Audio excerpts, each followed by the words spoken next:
Well, hello, it's me, Cheryl, and I know you care about your relationship because you're listening to the Sex, Love, and Elephants podcast and the Is Love Dead series. So here's what I want you to do. Listening is great, my loves, but I want you to take action. In May and again in September, I'm going to be teaching an exclusive free 3-hour Zoom workshop for you and your partner. So click below, get on the wait list, and that way you'll be sure to get the Zoom link and the workbook. We're going to work on the 3 keys to passion, my signature teaching. What's going well and what's not going well in your connection and communication, in your fun, the thrill, the dating, and in or out of the bedroom.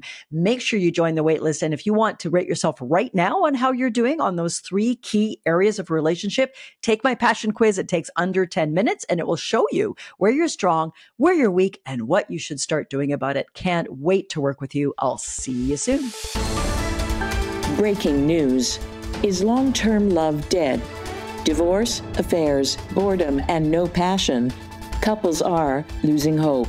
My husband never romances me anymore. I'm so lonely. We used to have a great sex life. Now she always says she's too tired. Experts state 30 to 40% of couples never make love. Only 9% say they are still excited about their partner, and 90% say they have ugly arguments. I want to fix us, but I don't know how. I lay in bed at night thinking, is this it? This just in. Dr. Cheryl Fraser says passion can last a lifetime. It just needs a little help. Hi, I'm Dr. Cheryl, and it's true that it sure looks like long-term love is dead, but I'm here in this special podcast series to help you bring your dying relationship back to life. Let's get going right now.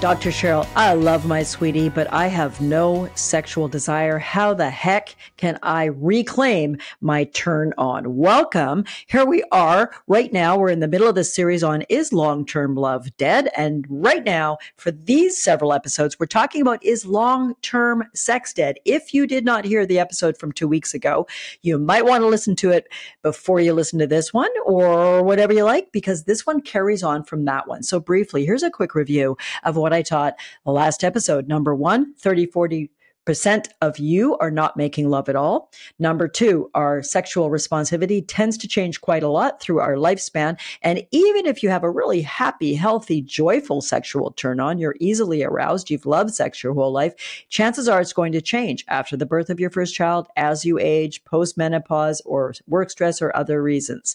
Now, what do we do about that? Well, 30 to 40% of you aren't making love at all. The rest of you that are making love, for the majority of you, it's probably not very creative or very satisfying. And at least one of you would like it to be better. That brings us to the other main thing I covered last time, which is there are 2 types of sexual desire. One is spontaneous desire. That's where you pretty easily feel turned on and you're pretty reasonably motivated to make love. I gave some great examples of that in the last episode. That's the type of sexual desire most of us had, not all of us, but most of us had. Earlier in our relationship, we were pretty motivated to get naked together.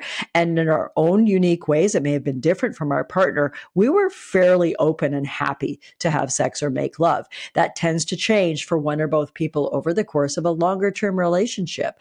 And that leaves us with the second type of sexual desire. Spontaneous desire, I briefly mentioned. Again, deep dive into these in the last episode. We're continuing on today with the second type of sexual desire, which is responsive desire. Responsive desire. That's where we make love when neither of us wants to. What a weird thing to say.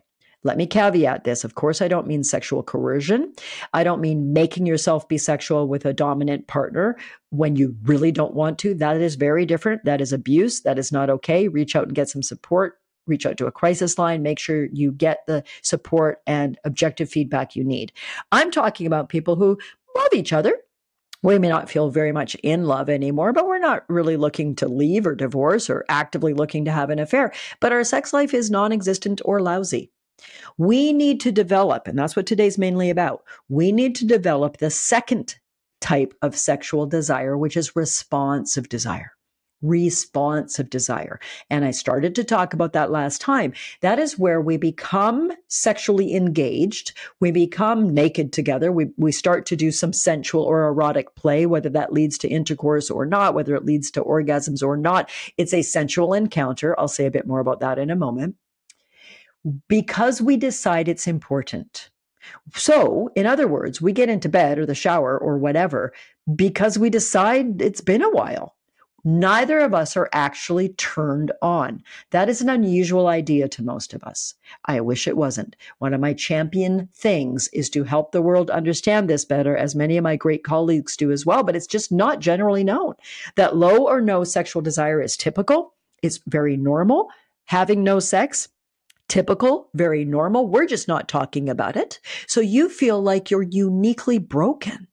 Or you feel like clearly this is the wrong relationship because there's very little sexual desire between us. And at least one of us wants a sexual life with each other. So much pain, so much hurt. The last third of my 12-week program, we focus deeply on this topic. I'm going to give you some of those techniques and ideas here today in a short form. But if you're interested in a much deeper dive, please get on the wait list. For the final time, I'm going to teach the 12-week Become Passion program myself, where you get every other week direct coaching and access to me to ask your questions. And I'm going to be giving a free workshop in May and one in September. And even if you don't think you're interested in the 3-month journey, I respect that, although I hope you'll change your mind. If you sign up for the wait list, you'll be the first to be invited to the free workshops I'll be offering. They'll be 2 hours each as well. Responsive desire will save your sexual life. Responsive desire and acting on what I'm going to teach you today, activating the 2 keys, one or the other or both, to your erotic engine can help move you from sexless to sensual, or from having sex, but it's not that frequent and it's okay, to a better, more rich, more spicy sexual life together.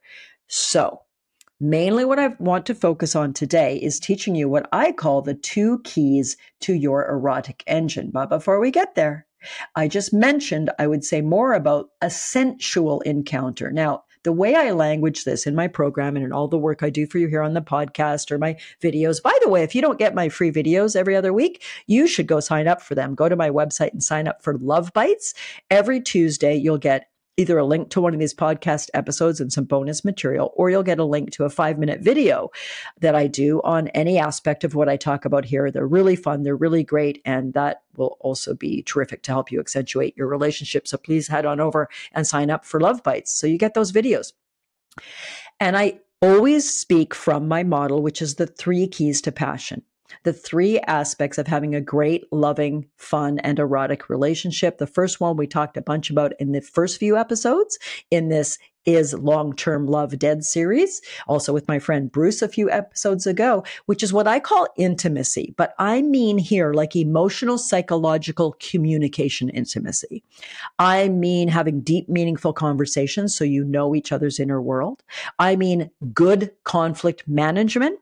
You, for the most part, stop or fix or recover from ugly, damaging, even verbally abusive arguments. You learn what those are. You learn how to prevent them when you can. You learn how to slow them down and do a timeout when you need to. And you learn to come back together and understand each other's point of view, that your partner is not wrong, just different, and so much more. That also includes apologies, repair, coming back together, accepting each other's differences. Intimacy is like the psychological and communication base of your relationship. That's one of the 3 keys to passion. The next one, as you've heard about, I call thrill. And that's what we miss so much about falling in love. The excitement, the butterflies, the long conversations, the horniness, the turn on, how hard we worked to make sure our partner felt special, how well we romanced them, how well we planned dates, wore sexy underwear, and yet men can wear sexy or not sexy underwear as well. We just made way more effort. So those are the 2 sides of the triangle. And the third side, which we're really focusing on at this part in this series is long-term sex dead, is what I call sensuality. I very deliberately choose all of these words. I call it sensuality rather than sexuality because I'm referring to the entire spectrum of sensual turn on, from holding hands when you walk the dogs on the beach to cuddling and spooning while you watch a movie, We rearrange our living room to watch a movie so that the couch is pushed together and we can snuggle, his thighs next to my thigh, our hands around each other's legs or hips. We're snuggled in, his arms around me. We deliberately plan more touch and more contact and set up our house, our bedroom, and our 2-person steam shower so we can have more sensual contact. That's not necessarily sexual, because sensuality is enjoying all 5 senses together. And I say this explicitly to those of you in the 30 to 40% that are in a sexless or very low sex relationship. I want you to start improving your sensual life before we move you towards improving and moving towards maybe being sexual together. Like I said last episode, Norm and Cheryl are one of the many couples you can hear about and watch their video testimonials from my 3-month program who went from completely sexless to sensual, using a deeper version of what I'm sharing for you here in this podcast, this episode, last episode, and next episode.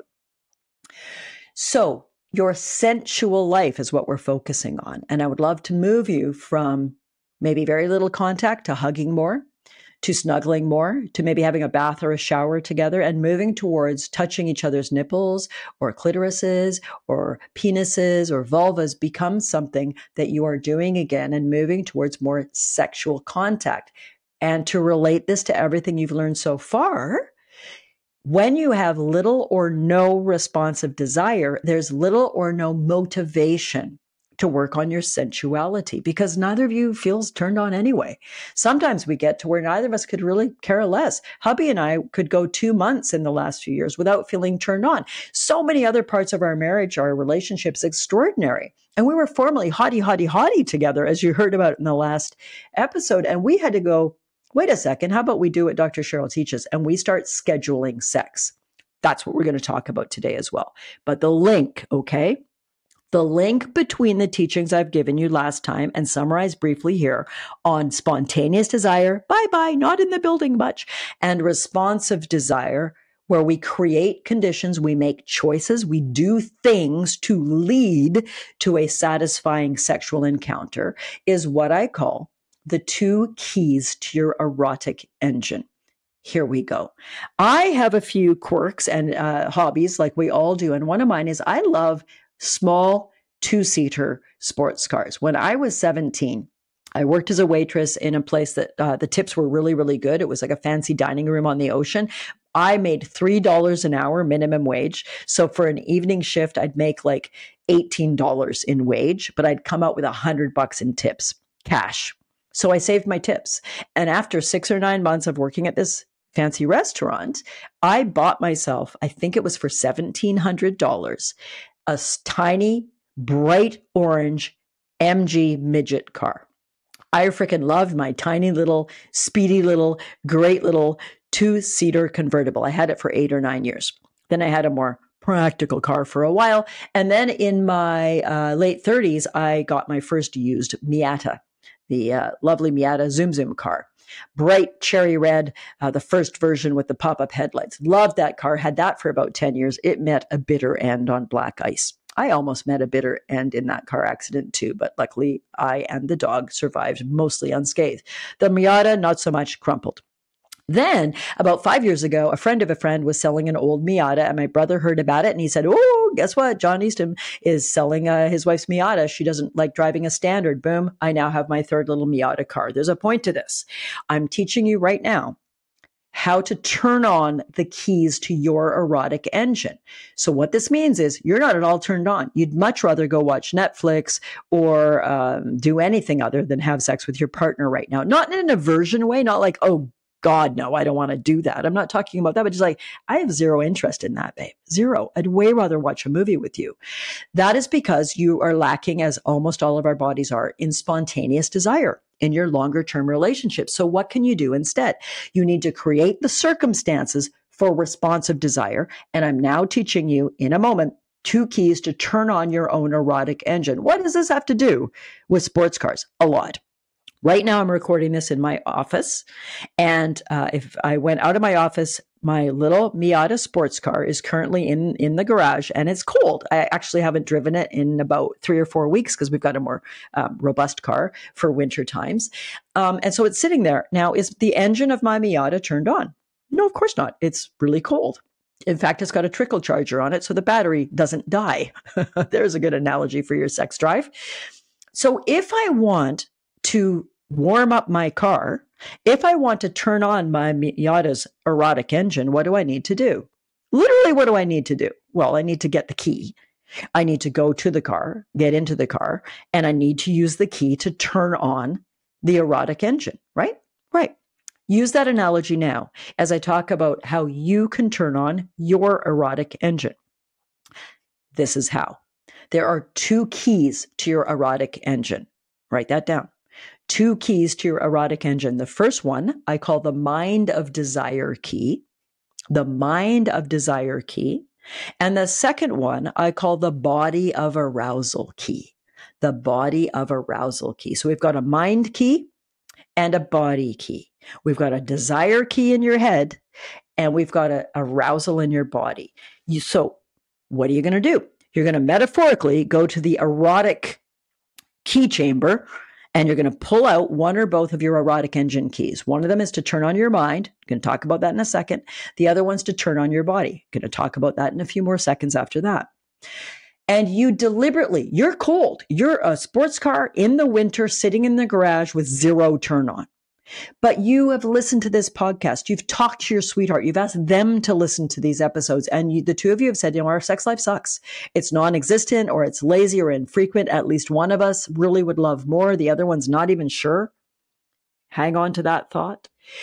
And the only way for us to improve our sex life is to make it intentional, is to choose to schedule sex, is to choose to have an erotic encounter together. It's to make this a priority. Because if we're waiting around for what? If we're waiting around for spontaneous lust, spontaneous turn on, spontaneous arousal, horniness, spontaneous desire, we might be waiting literally forever.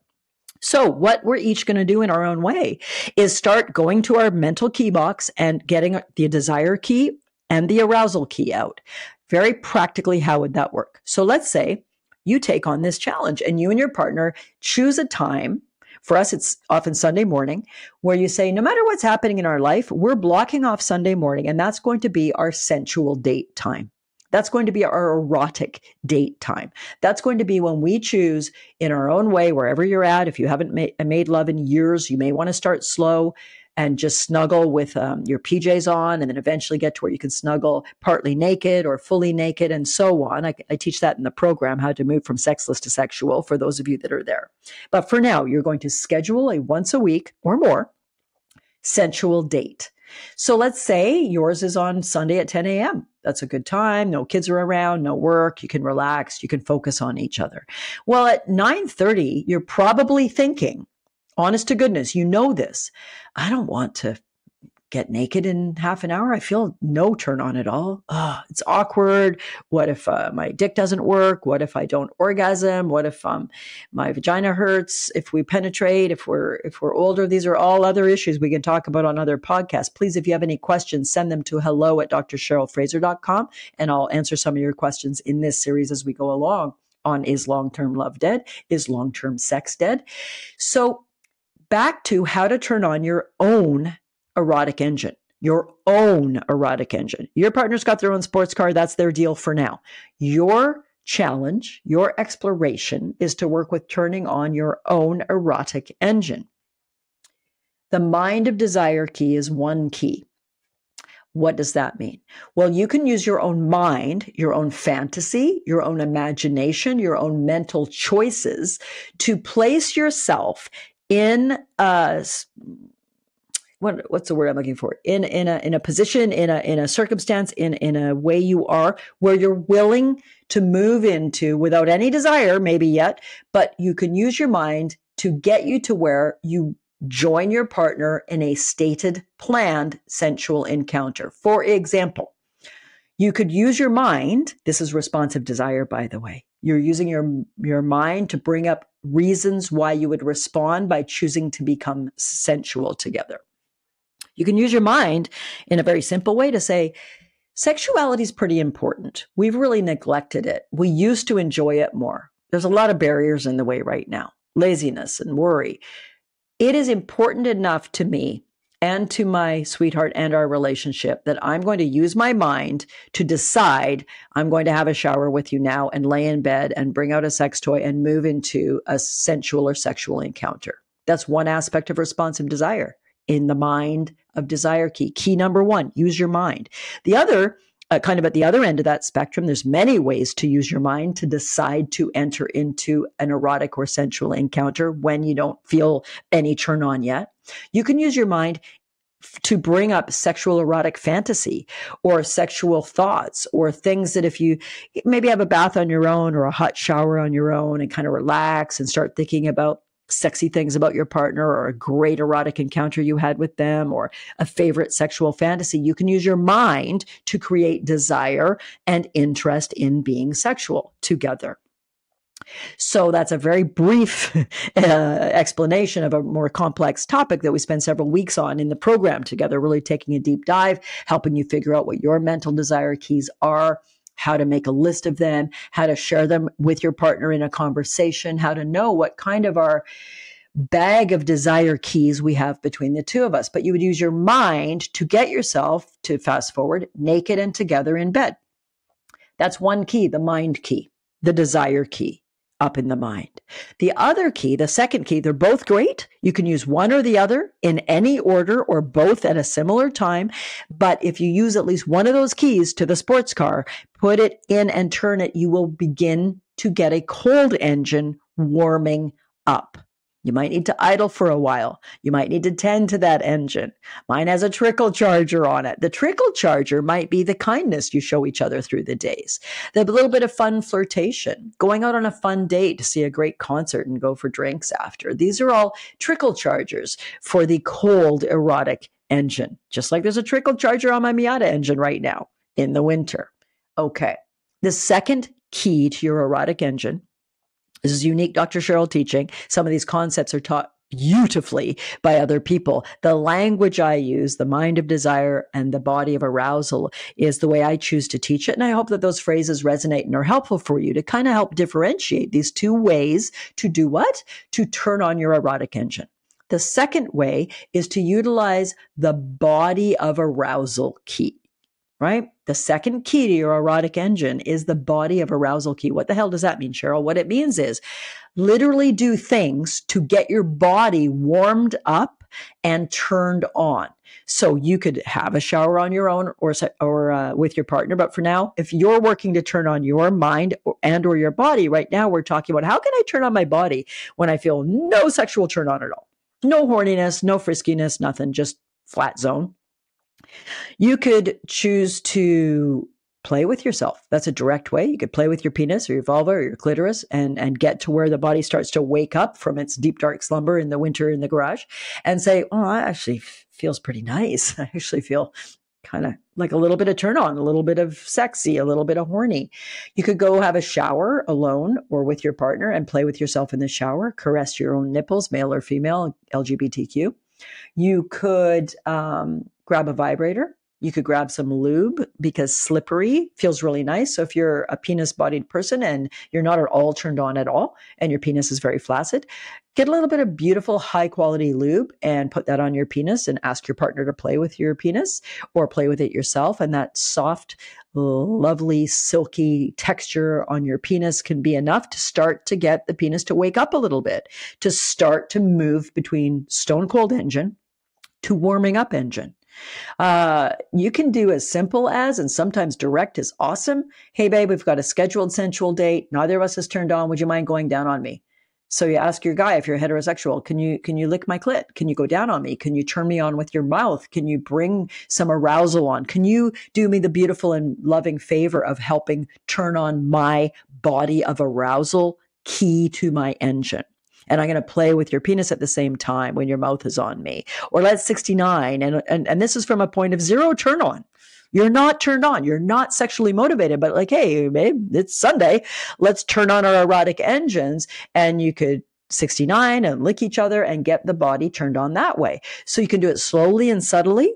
You can do it directly. You can grab a vibrator and turn yourself on. But the really important teaching point, so important, and maybe not a teaching point any of you are happy about hearing, but too bad. I teach what's real, and I want you to have a better sexual life. And I'm sorry, I don't have a magic potion. There aren't any. Watch out for buying crap on the internet that says it'll turn you on.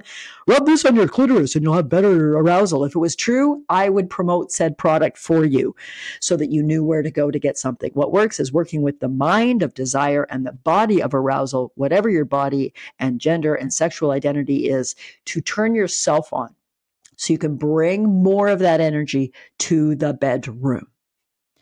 To review, we love spontaneous desire. I miss it. On a rare occasion, I or hubby, or on a rarer occasion, both of us at the same time have that beautiful, fast turn on we used to have so easily for the first 10 years we were together. But I do not rely on it. I and my hubby schedule sex, or we can go a month or two without having sex if we're waiting around to feel in the mood. If we're waiting around to feel in the mood, that's a very bad plan to have a good sexual life. Instead, we create the time and the place to choose to be sexual together. And then we create the circumstances by working with our mind of desire or our body of arousal. So some turn on happens, some horniness happens, some sensual aliveness happens, and we bring that into an encounter. Now, I really want to address that this can sound kind of discouraging and kind of sad, because when you've enjoyed a more robust, happy, easy sexual life, to say we need to plan it and we're not turned on. I want my partner to want to rip my clothes off again. I want to rip their clothes off again. I want it to be easy. I want it to be alive. I want it to be the way it used to be. Oh, honey, I fully hear that. And at times I feel the same way. But I'm a reality person, not a fantasy of that kind person. Love fantasy for other uses. If the facts are your bodies are not turning on easily, you do not feel spontaneous desire often, and certainly not both of you, then you absolutely must do what is tried and true and every legitimate sex therapist and sex expert will teach and encourage you to do, which is schedule sex. Okay, so now you scheduled sex, let's say for Sunday at 10 a.m. Neither of you are turned on. Exactly. The sports car is cold. The engine is off. The car has no intention of zooming down country roads way too fast. Purely representative statement. I would never do that. Wink, wink. So if I want to take my car for a drive, I've got to get a key, turn on the engine, get that engine warm, and then go zooming down the mountain twisty roads safely but fast. You must learn, and it's going to take a while, and it may be frustrating, and you may be discouraged, and you may want to quit, but I can basically guarantee you that if you schedule sensual encounters, if you work to learn your mind of desire keys and your body of arousal keys, if you share that beautiful knowledge with your partner, if you learn what their mind of desire keys are and their body of arousal keys are, the two keys to their erotic engine, and if you bloody well work hard on the first two parts of your passion triangle, that you work hard in your communication, your kindness, your conflict resolution. Quit telling your partner that the way they load the dishwasher is wrong and stupid. Even if you think it's wrong and stupid, look for what they do right. Be kinder, have more freaking fun. Go on more dates, treat them like they're special, make a fuss.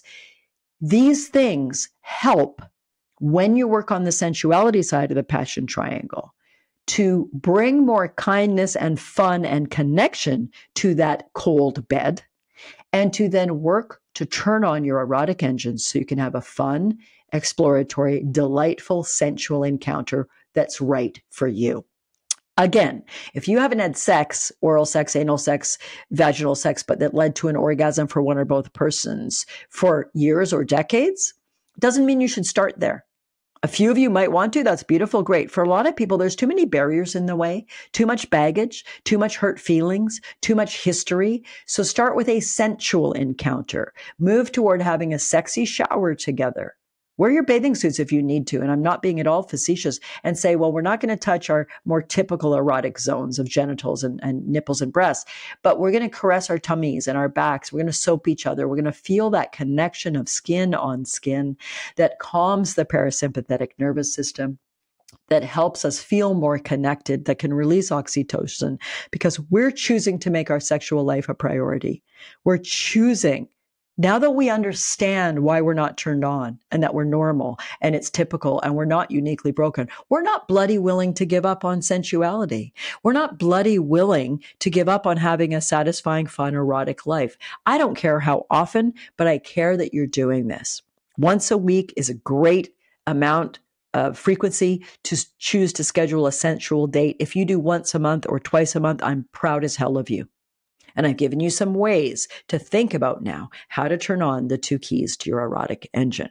Now, in the next episode, I'm going to tell you more specifically and quite vulnerably how hubby and I plan an erotic encounter from a place of sexual neutrality where neither of us feels turned on, and what we do to turn on our keys to the erotic engine and to end up with a fun and satisfying and frisky encounter, despite the changes to our bodies, despite the changes to our hormonal profile and how our bodies respond some of the time, and how we make our sex life a priority. Long-term sex is kind of dead. Let's revive it, which brings us to today's love bite. Don't wait till you're in the mood to move towards a sensual encounter. Instead, take control over your erotic life and learn the 2 keys to your erotic engine and how to turn on your mind, how to turn on your body, and then how to share that beautiful experience with the one you love. Thanks so much for being here. I'll be with you next episode. Can hardly wait. Bye for now.